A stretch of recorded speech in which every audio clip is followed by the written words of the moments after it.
Hello students, this is the second part of the video. In the first part of the video, I have explained you the theory of the topic. Now, I am going to discuss the different steps of the practical. So first of all, you will write aim. So what is the aim of the experiment? The aim of the experiment is to study plant tissues with the help of prepared slides. Now the second topic is material required. So students, in this case we need prepared slides of the plant tissues and we need the microscope. Students, now the procedure. So for procedure we will take the slide and watch it under microscope from 10x objective. After that, the observation. So in observation, as you can see, the parenchyma cells are there on the screen. So first of all, I will discuss with you its features one by one. So students, the first point is that parenchyma tissues are isodiametric living cells. It means the cells are almost equal in length and width. That is why I have told you that they are isodiametric and they are living cells. So you can see these cells, they are almost equal in length and width.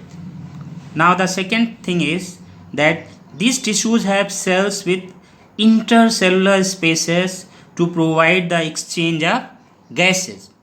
Students, you can see these are the intercellular space, intercellular space, intercellular space, intercellular space.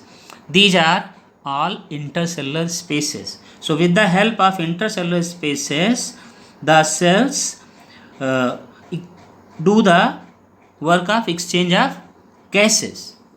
Now the third point is that they are found in the soft part of the plant body like stem, leaves, roots, flowers and fruits. Now the fourth point is that each cell has a large central vacuole and peripheral cytoplasm and a prominent nucleus. So students, in the diagram you can see this portion, it is vacuole. I have already named it. So these are vacuoles, these are vacuoles, vacuoles, vacuoles, vacuoles, vacuoles. Vacuoles are large in size and the cytoplasm is peripheral. It means cytoplasm, it is pushed towards the boundary. Since the size of vacuole is large, so the cytoplasm is pushed towards the cell wall. And in every cell you can see nucleus. A single nucleus is there in every cell. What is the function of these tissues? These tissues, they used to do the storage of food.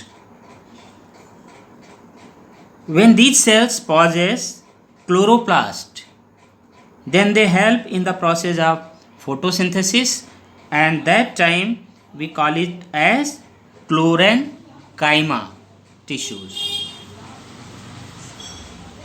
And when these cells possess air cavities, at that time they help in the floating of the plant body, and that time we call these cells as parenchyma tissues. For example, petiole of banana or canna. So students, you can see the diagram this is the transverse section and this one is the longitudinal section. In a longitudinal section you can see the intercellular spaces, and in each cell you can see the nucleus. So now we will discuss the next. Now the second type of tissue, that is known as collenchyma tissues. Students, the cells are isodiametric but to same extent are elongated and living cells. So here you can see the size of cells, they are almost equal in size, but cells are elongated, and these cells are also living cells. These cells are present just below the epidermis in petioles, leaves and stem of herbaceous dicot plant.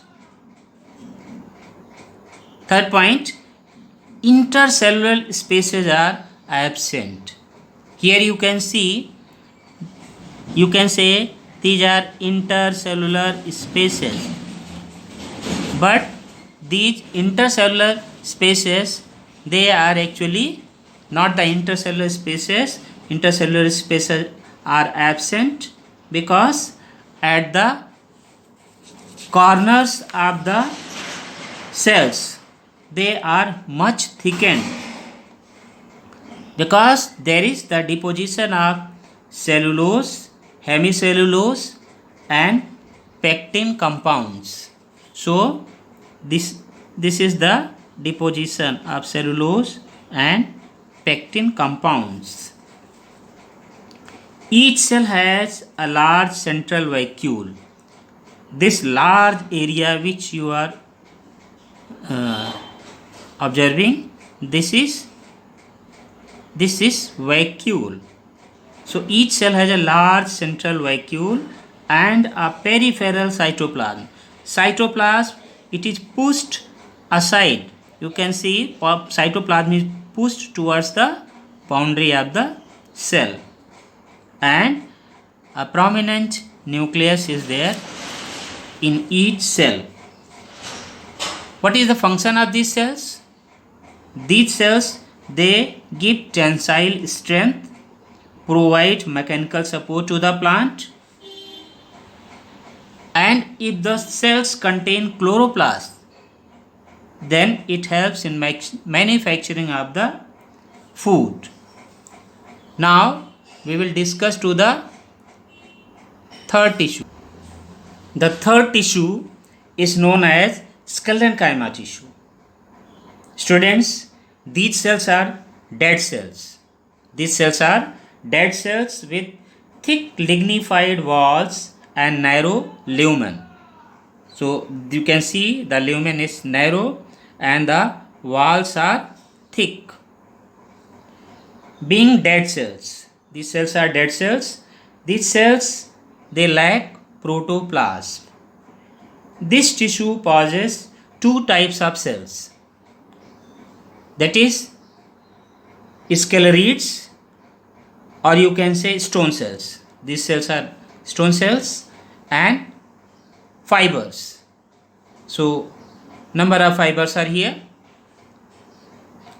Now sclerites, these are isodiametric, irregular shaped cells with thick lignified walls and narrow lumen. Lumen is here, it is narrow. These cells are dead, hence lack protoplasm, and walls have simple pits. You can see the simple pits are there. Now these cells found in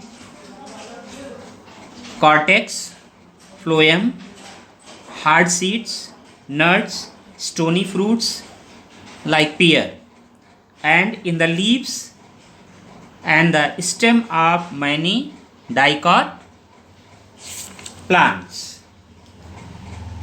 Now the second type of cell is that is fibers.